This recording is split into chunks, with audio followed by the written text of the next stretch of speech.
บุคคลที่มีสติรู้ลมหายใจนั่นแหละบุคคลผู้รู้ธรรม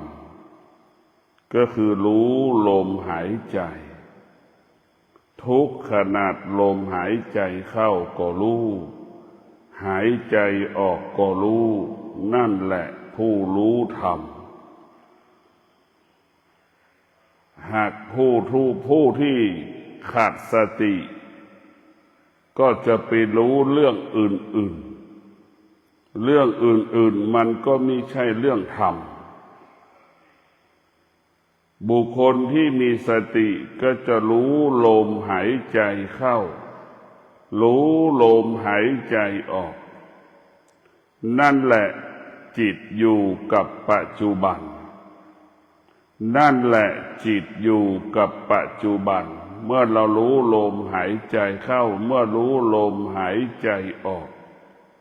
ให้เราอยู่กับปัจจุบันแล้วก็ให้เราอยู่เหนือปัจจุบันในพวกเราทั้งหลาย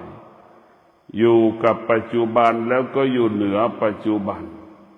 ชีวิตของเราเมื่อเรามาอยู่กับปัจจุบันแล้วในพวกเราทั้งหลายเมื่อเราอยู่กับปัจจุบันมันก็ไม่มีอะไรเมื่อเราอยู่กับลมหายใจจิตมันก็ไม่ไปที่อื่นจิตมันก็ยึดปัจจุบันเป็นหลักจิตมันก็ยึดปัจจุบันปัจจุบันปัจจุบันถ้าเราไม่มีปัจจุบันแล้วเราจิตเราก็ล่องลอยไปเหมือนคนจรจัดไปไม่มีจุดหมายไม่มีปลายทางนะพวกเราทั้งหลายเราต้องมีสติอยู่กับปัจจุบันเมื่อเรามีสติอยู่กับปัจจุบันแล้วคำว่าสงบก็เกิดขึ้นคำว่าสงบก็เกิดขึ้นอะไรสงบก็คือกายสงบวาจาสงบใจสงบสงบอยู่กับปัจจุบันสงบรู้ด้วยธรรมสติหน้าที่ของสติอยู่กับความเป็นจริงหน้าที่สติอยู่กับความเป็นจริงก็คืออยู่กับลมหายใจลมหายใจเป็นอาหารของสติเป็นบ้านของสติเป็นอาภรณ์ของสติเป็นทุกอย่างให้กับสตินะพวกเราทั้งหลายบุคคลที่มีสติก็รู้ลมหายใจอย่างละเอียดรู้ลมหายใจอย่างละเอียดเท่ากับรู้ธรรมอย่างลึกซึ้งรู้เลยว่าเรามีสติแล้วเราจะรู้ธรรมความละเอียดมันจะเกิดขึ้น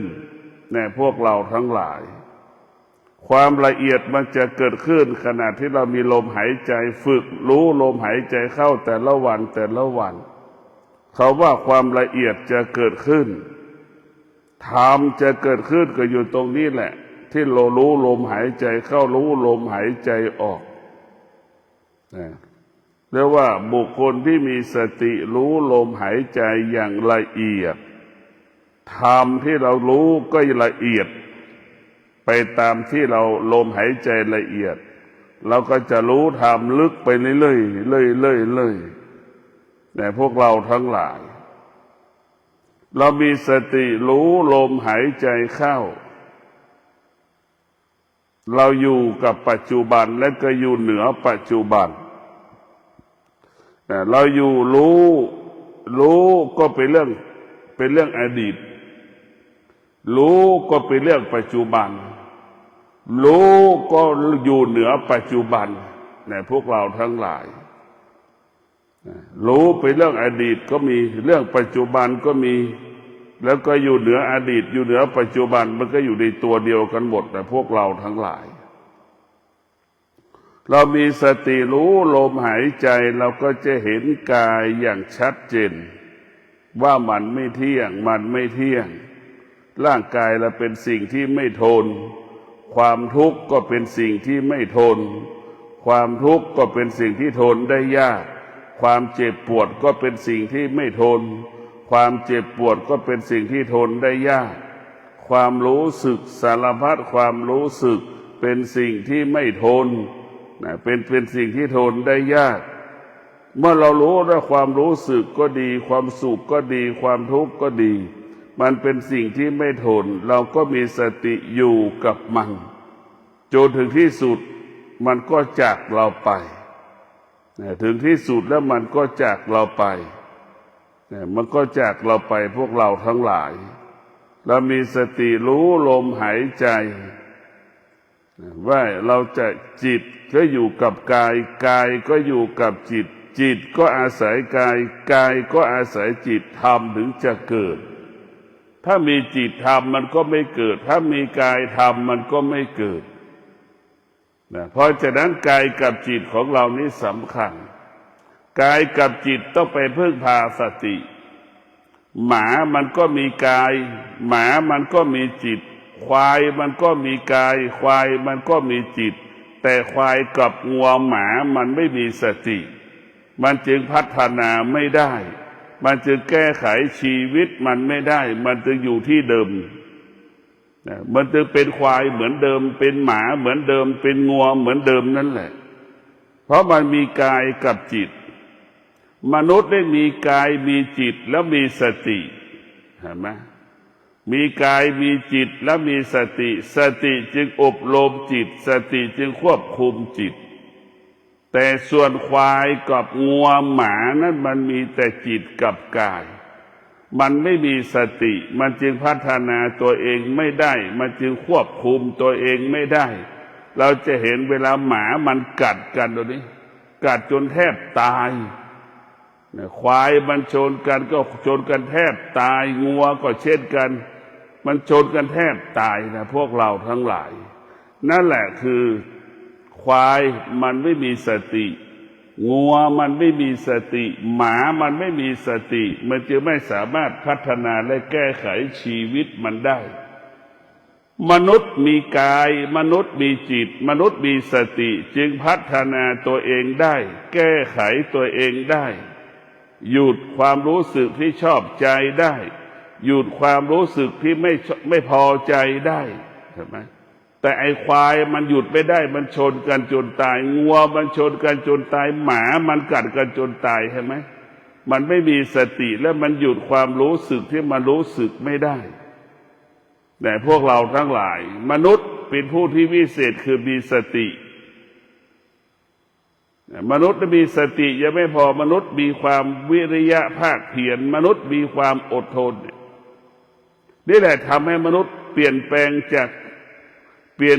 มนุษย์ให้อยู่เหนือมนุษย์ได้ก็เพราะเรามีสติมีวิริยะมีขันติเมื่อเรามีสติมีวิริยะมีขันติเราก็จะเปลี่ยนแปลงชีวิตของเราเมื่อชีวิตของเรามันเปลี่ยนแปลงก็คือสงบจิตเราก็เปลี่ยนแปลงจิตเราก็สงบเรียกว่ากายก็สงบจิตก็สงบเมื่อกายกับจิตมันสงบแล้วมันก็ยิ่งเราเห็นความจริงเห็นความจริงเหนือความจริงเห็นความจริงแล้วมันก็ละความจริงในพวกเราทั้งหลายมันเป็นสิ่งที่วิเศษที่สุดกายกับจิตต้องอาศัยสติต้องอาศัยสติจึงกำกับกายกับจิตสติจึงเอากายกับจิตมารวมกันเป็นหนึ่งเมื่อกายกับจิตรวมกันเป็นหนึ่งกายกับจิตก็เป็นเครื่องมือของการพัฒนาเพื่อไปสู่กระแสธรรมเพื่อให้เรารู้ธรรมเห็นธรรมเมื่อกายกับจิตรวมกันเป็นหนึ่งมันจึงเกิดคำว่าสามัคคีมันจึงเกิดคำว่าเอกราชจะทำอะไรก็ง่ายทำอะไรก็สะดวกในพวกเราทั้งหลายเราต้องพิจารณา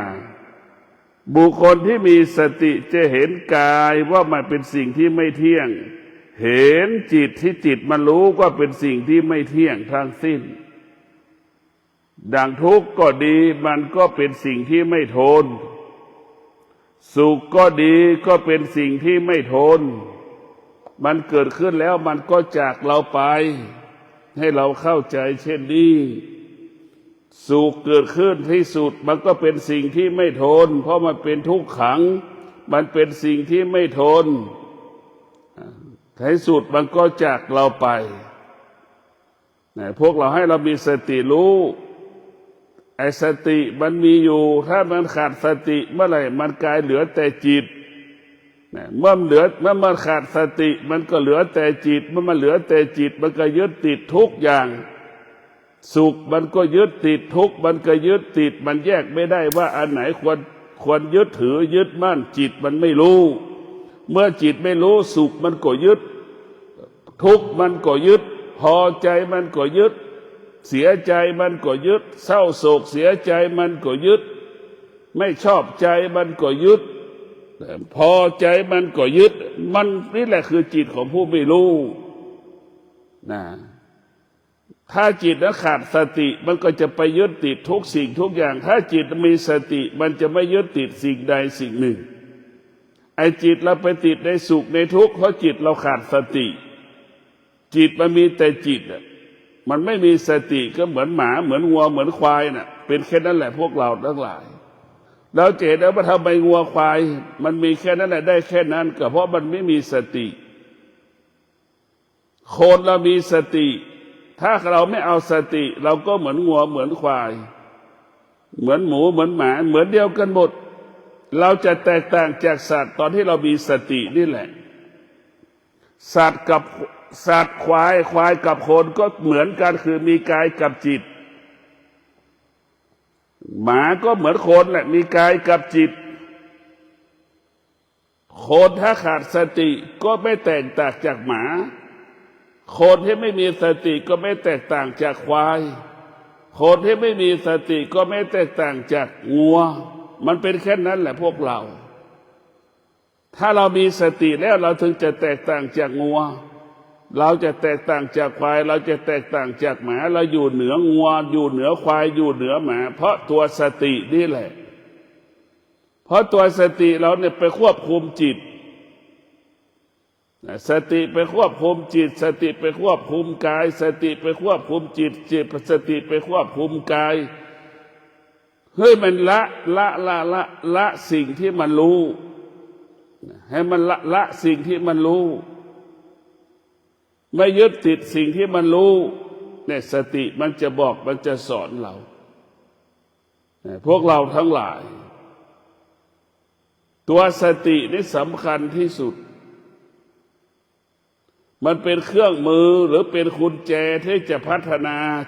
จิตเราพัฒนากายเราให้เป็นเอกราชให้เป็นเอกภาพให้เป็นอิสระให้จิตเป็นอิสระให้กายเป็นอิสระนี่แหละคือสติพวกเราทั้งหลายต้องมีสติต้องเอาสติทุกวันได้เอาแต่ความคิดเราไม่เอาสติเราเอาความคิดมันก็วกไปวนมานะเหมือนวัวเหมือนควายเหมือนหมาเหมือนสัตว์วกไปวนมาคำว่าวกไปวนมาของมนุษย์ก็คือสุขกับทุกข์เกิดอาการไม่พอใจทั้งวันเกิดอาการทุกข์ใจทุกวันเกิดอาการสุขใจทุกวันเนี่ยมันเกิดขึ้นทุกวันเนี่ยวกไปวนมาอยู่กับสิ่งเหล่านี้เนี่ยงัวควายช้างม้ามันวกไปวนมาในอยู่นะมันไปไหนไม่ได้มันไม่ไปข้างหน้าก็ไปไม่ได้ไปที่เดิมแหละก็กลับมาที่เดิมไปที่เดิมกลับมาที่เดิมมันไม่สามารถพัฒนาได้งัวควายช้างม้าเพราะงัวควายช้างม้ามันไม่มีสติมันขาดสติมันไม่มีสติแต่คนนั้นมีสติแต่ไปเอาคนมีสติแต่ไม่ใช้สติมันก็เหมือนงัวเหมือนควายวกไปวนมาอยู่ใต้กับสุขทุกวันทุกวันพอใจทุกวันไม่พอใจทุกวันมันก็อยู่ตรงนี้เป็นปกติของมันถ้าเรามีสติแล้วเราจะไม่มี เราจะไม่อยู่กับสุขที่มันเกิดเราจะไม่อยู่กับทุกข์ที่มันเกิดเราจะอยู่เหนือสุขเราจะอยู่เหนือทุกข์เราจะอยู่เหนือสิ่งที่เราพอใจเราจะอยู่เหนือสิ่งที่เราไม่พอใจนั่นแหละคือจิตที่มีสติก็จะละจะวางสิ่งที่เรารู้สึกสารพัดความรู้สึกออกไปจากกายออกไปจากจิตของเราในท่านทั้งหลายมันสำคัญที่สุดที่เรามีสตินี่แหละสติจะเป็นผู้เปลี่ยนแปลงชีวิตของเราเราจะเปลี่ยนแปลงชีวิตของเราเราต้องมีสติถ้าเราใช้ความคิดนะมันไม่มีโอกาสได้พัฒนาเราบางครั้งเราต้องตั้งถามว่าเราใช้สติเราใช้ความคิดมันยังอยู่ที่เดิมเหมือนเดิมถ้าเรามีสติมันจะต้องเปลี่ยนแปลงเช่นเรามีสติกำหนดรู้เท้าขวามันย่างเท้าซ้ายมันย่างอย่างนี้แหละคือมีสติรู้ยืนเราก็รู้เท้าขวาย่างก็รู้ยกก็รู้ย่างก็รู้เหยียบก็รู้นี่ให้เรารู้อย่างนี้แหละยกก็รู้ยกเท้าย่างก็รู้แล้วพอย่างใช้เท้ามันย่างเท้ามันเหยียบเราก็รู้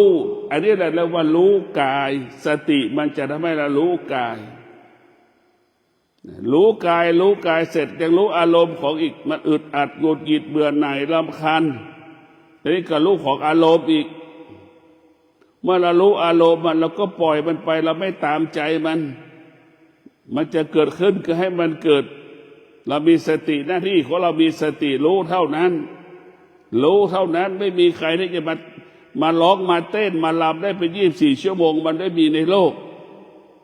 ไม่มีหรอกแล้วก็ปล่อยให้มันเต้นมันร้องมันลำก็เดี๋ยวมันก็เลิกเองมันก็เหนื่อยล้าไปเองมันเป็นเช่นนั้นให้เราเห็นความจริงเรามีสติเราจะเห็นความจริงรู้กับความจริงนะพวกเราทั้งหลายธรรมะภาคปฏิบัติเนี่ยพวกเราให้เรามีสติเท่านั้นสตินั่นจะเป็นหลักในการอบรมสั่งสอนสติกับความสงบนี่มันจะเป็นคู่กันเมื่อเรามีสติก็มีกับความสงบแล้วเราจะอยู่ได้อย่างงดงามเมื่อเรามีสติแล้วเราจะอยู่ที่ใดก็แล้วแต่เราจะอยู่ได้อย่างเป็นปกติ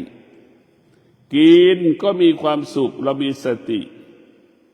นอนก็มีความสุขจิตมันมีสติ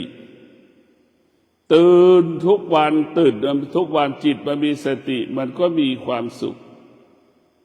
ทำงานบ้านทุกวันจิตมันมีสติมันก็มีความสุขเมื่อจิตมันมีสติแล้วพวกเราทั้งหลายมันจะเกิดแต่ความสุขก็คือพลังเช่นเราอยากนั่งสมาธิเราก็อยากเดินสมาธิมากกว่าเก่าแล้วว่ามันจะมีพลังขยายผลให้เรานั่งสมาธิได้ดีได้ละเอียดพิจารณาธรรมที่เกิดจากสมาธิมันจะเห็นเพราะฉะนั้นตัวสติจะทำให้เราเห็นกายเห็นจิตตัวสติจะทำให้เราเห็นกายเห็นจิตเห็นกาย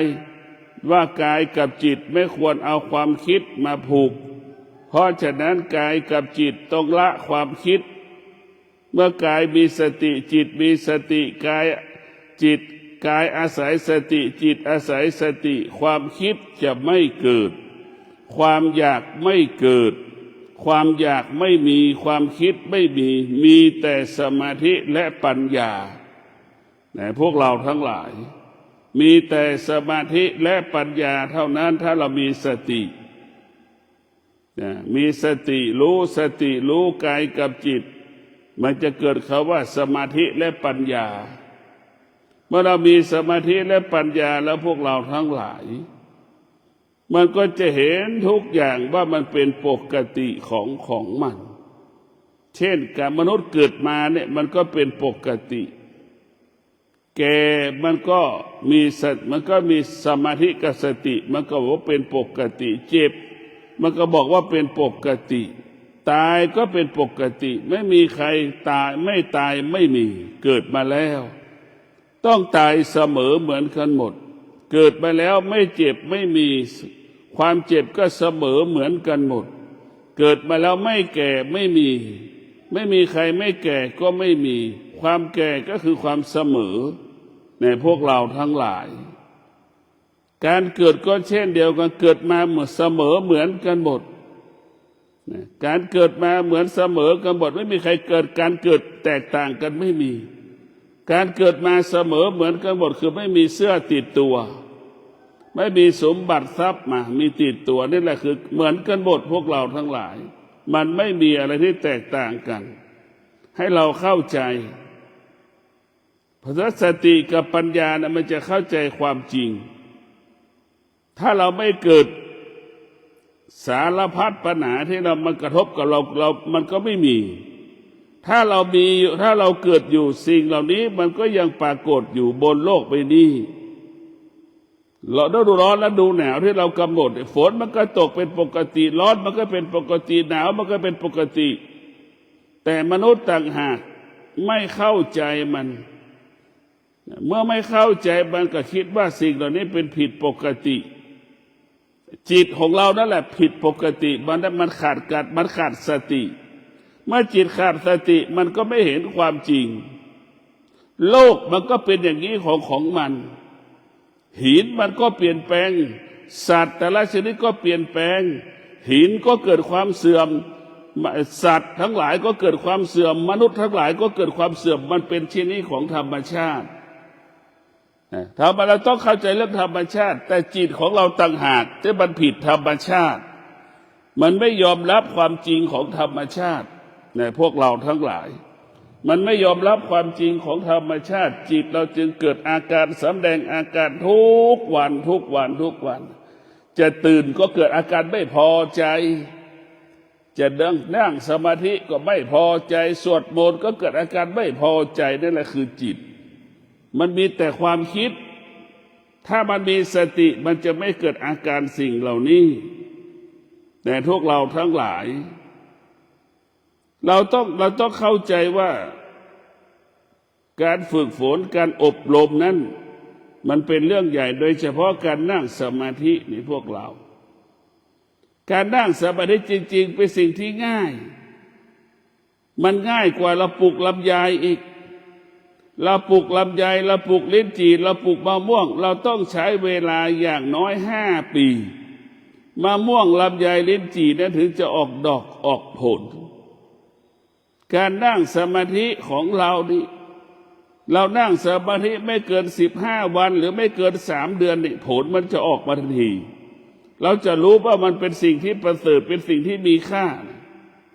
ในพวกเราทั้งหลายการนั่งสมาธิมันไม่นานมันเกิดผลได้ง่ายมันเกิดผลได้ง่ายในสุดการนั่งสมาธิ3 เดือนเนี่ยเราจะเห็นผลเลยตรงข้ามกับเราปลูกลำไยเราปลูกลิ้นจี่เราปลูกมะม่วงกว่าจะออกดอกออกผลได้เป็น5 ปีขึ้นไปพวกเราทั้งหลายเพราะฉะนั้นการนั่งสมาธิมันจะทำให้เห็นผลได้ง่ายถ้าเรามีสติมีสัจจะมีวิริยะขันติเราก็จะเห็นความจริงความสมาธิมันก็จะเกิดขึ้นเมื่อเราเห็นสมาธิเราเห็นประโยชน์ของสมาธิเราก็จะเห็นโทษของความคิดเราจะรู้ว่าความคิดมันเป็นสิ่งที่ไม่ทนเป็นสิ่งที่ทนได้ยากอย่างนี้พวกเราทั้งหลายบุคคลที่มีสติเห็นทุกข์ก็อยู่เหนือทุกข์สัมผัสกับทุกข์ก็ละทุกข์มันได้รู้ทุกข์ไม่ตามทุกข์พวกเราทั้งหลายเมื่อจิตเรามีสติทุกข์จะทุเลาเบาบางสุขก็ทุเลาเบาบางความไม่พอใจก็ทุเลาเบาบางความพอใจก็ทุเลาเบาบางเพราะสิ่งเหล่านี้มันไม่เที่ยงนะพวกเราทั้งหลายเราก็อยู่กับสิ่งที่ไม่เที่ยงนี่เป็นหลักของมนุษย์อยู่กับสิ่งที่ไม่เที่ยงเป็นหลักมันจะเกิดอาการทุกวันไม่พอใจทุกวันไม่ชอบใจทุกวันนี่แหละไอ้ชอบใจไม่ชอบใจเป็นเรื่องของจิตเนี่ยก็เหมือนงัวเหมือนควายเหมือนหมูเหมือนหมานั่นแหละมันมีจิตอย่างนั้นแหละพวกเราทั้งหลาย มันไม่ชอบใจมันก็ไม่กินเนี่ยเหมือนวัวเหมือนควายเหมือนหมาเหมือนกันคนก็เช่นเดียวกันถ้ามีจิตก็เป็นเช่นนั้นเราต้องอาศัยสติโดยเฉพาะคำว่าสติปัญญาเนี่ยกินให้มันอิ่มไม่ใช่กินเพื่อให้อร่อยกินให้มันอิ่มนอนให้มันหลับตื่นให้มันมีความสุขดำเนินชีวิตให้มันปลอดภัยอันนี้แหละคือสติกับปัญญาจะเห็นความจริงเรามีสติอยู่กับความทุกข์ได้ความทุกข์ไม่สามารถทำให้เรานั้นสะเทือนหวั่นไหวได้เรามีสติทุกข์ก็เบาบางจางหายไปในที่สุดถ้าเรามีสติทุกข์ก็เบาบางทุกข์ก็ทุเลาเบาบางแล้วมันก็จางหายไปในที่สุดนั่นคือสติสตินี่แหละเป็นเครื่องป้องกันความทุกข์สติได้เป็นเครื่องป้องกันความคิดสตินี่แหละเป็นเครื่องมือระงับยุติความคิดความคิดจะหมดสิ้นไปเมื่อเรามีสติสติมันจะรู้ว่าความคิดเป็นอาหารที่เป็นพิษเป็นเครื่องประดับที่ไม่มีคุณภาพมันจะบอกสติมันก็จะรู้ว่าความคิดเป็นสิ่งที่ไม่มีค่าในพวกเราทั้งหลายสติเมื่อเรามีสติแล้วพวกเราทั้งหลายความคิดไม่เกิดนะความคิดหายไปจากจิตเรามีสติเราก็หยุดความอยากได้เรามีสติยับยั้งความอยากได้เรามีสติเราอยู่เหนือความอยากได้เรามีสติรู้ละความอยากได้ความอยากไม่มีที่สิ้นสุดความอยากมันจะจบได้เมื่อเรามีสติเราจะไม่ตอบสนองว่าเรารู้มันเรามีสติเราจะไม่ตอบสนองสิ่งที่เรารู้เรามีสติเราจะละสิ่งที่เรารู้เรามีสติเราจะไม่ตามรู้มันจะมีแค่นี้สติที่สำคัญผู้ปฏิบัติธรรมต้องพิจารณาดูว่าเราใช้สติหรือเราใช้ความคิด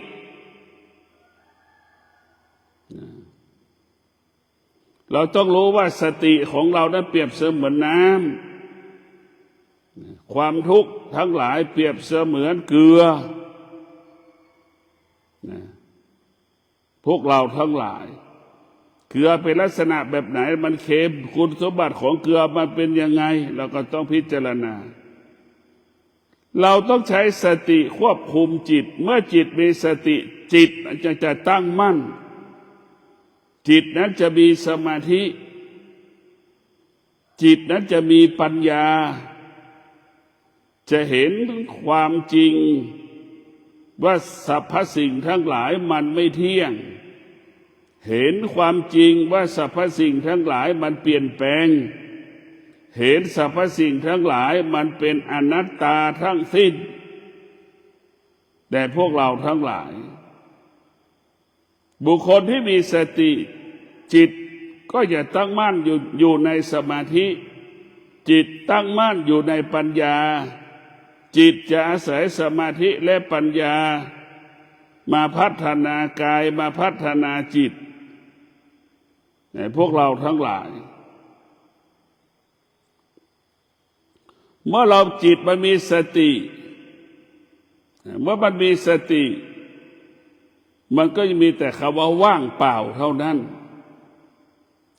เมื่อจิตมันมีสติมันจึงเกิดคำว่าจิตรู้สิ่งใดละสิ่งนั้นนี่คือจิตมีสติถ้าจิตขาดสติถ้าจิตมันไปอาศัยความคิดจิตรู้แล้วก็ยึดติดในสิ่งที่จิตมันรู้อันนี้จิตที่อาศัยความคิดแต่พวกเราทั้งหลายจิตที่มันมีสติจิตรู้สิ่งใดให้อยู่เหนือสิ่งนั้นจิตรู้สิ่งใดให้อยู่เหนือสิ่งนั้น อันนี้จิตที่มีสติอาศัยสติแต่ถ้าจิตอาศัยความคิดพึ่งพาความคิดอาศัยความคิดจิตรู้สิ่งใดจิตอยู่ใต้อำนาจสิ่งนั้นเห็นไหมจิตรู้สิ่งใดจิตอยู่ใต้อำนาจสิ่งที่เรารู้สิ่งนั้นเช่นเราไปยึดติดในสุขเห็นได้ยึดติดในทุกข์ยึดติดในสิ่งที่พอใจยึดติดในสิ่งที่ไม่พอใจเราอยู่ใต้อำนาจมันสุขเกิดแล้วจากก็เสียใจทุกข์เกิดขึ้นเราแก้ไม่ได้ก็เสียใจเราไปยึดติดมันหมดนะพวกเราทั้งหลายจิตที่มันมีจิตที่อาศัยสติจิตนั้นจะรู้จิตไม่ตามรู้นะจิตที่อาศัยสติจิตที่มีสติจิตนั้นรู้จิตไม่ตามรู้นี่แหละคือมันก็ว่างเปล่ามันไม่มีอะไรไอ้จิตไปอาศัยสมาธิไอ้จิตไปอาศัยความคิดจิตรู้แล้วจิตก็ไปตามรู้จิตรู้จิตก็มีเหตุผลกับสิ่งที่จิตมันรู้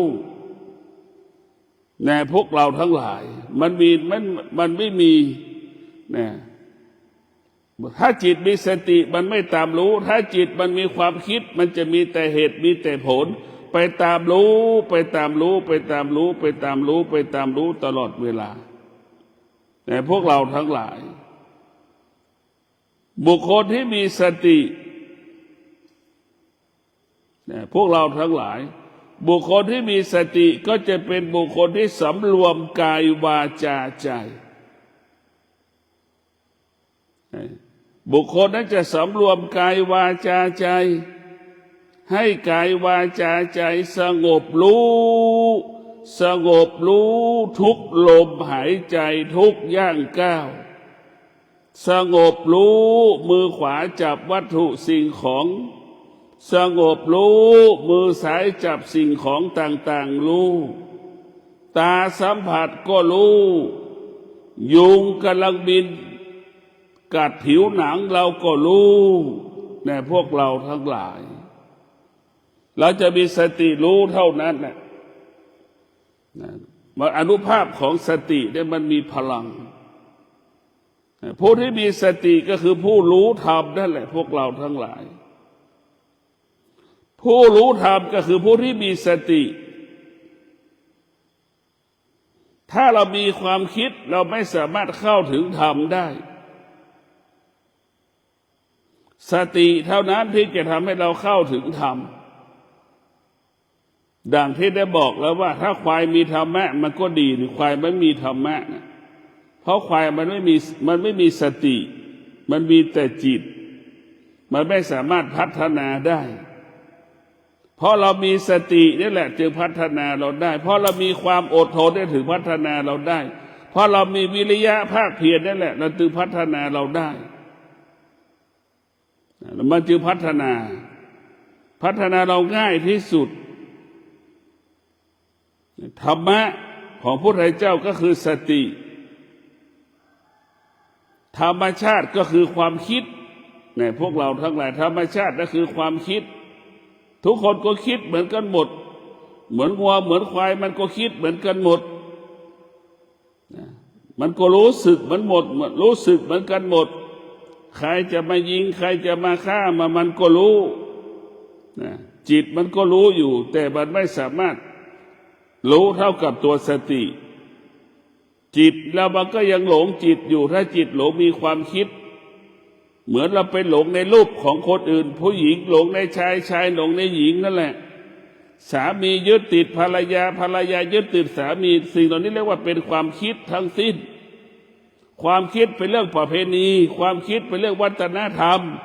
ความคิดเป็นเรื่องของสังคมส่วนสตินั้นเป็นเรื่องความจริงล้วนๆเป็นความจริงที่อยู่เหนือความจริงเป็นความจริงที่อยู่เหนืออดีตเป็นความจริงที่อยู่เหนือปัจจุบัน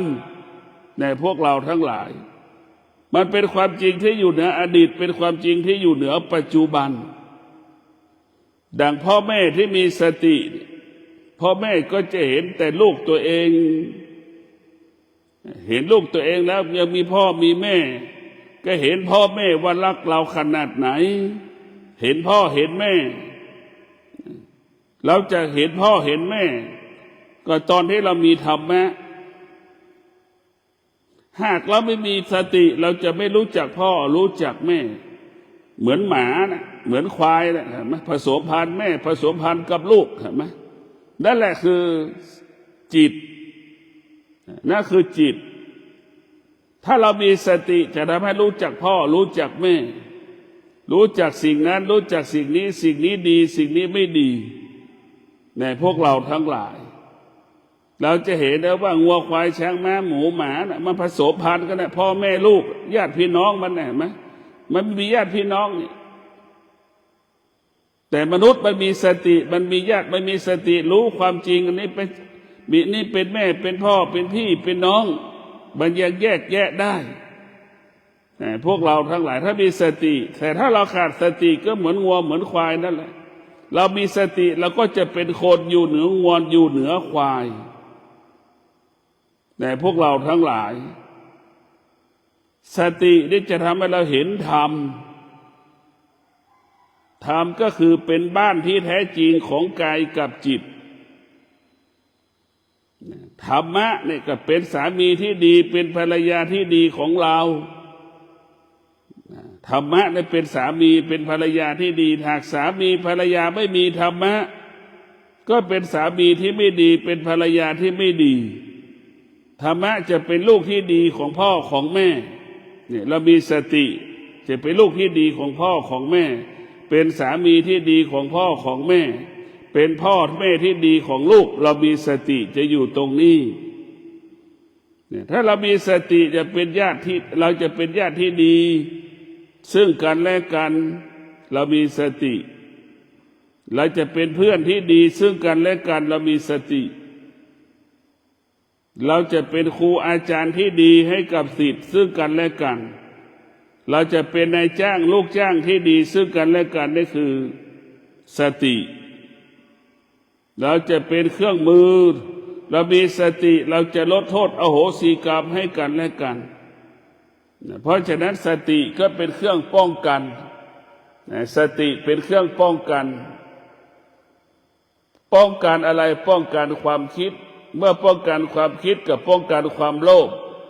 ป้องกันความโกรธความหลงไม่ให้เกิดขึ้นในจิตของเราแต่เราจะเห็นได้ว่าสติกับจิต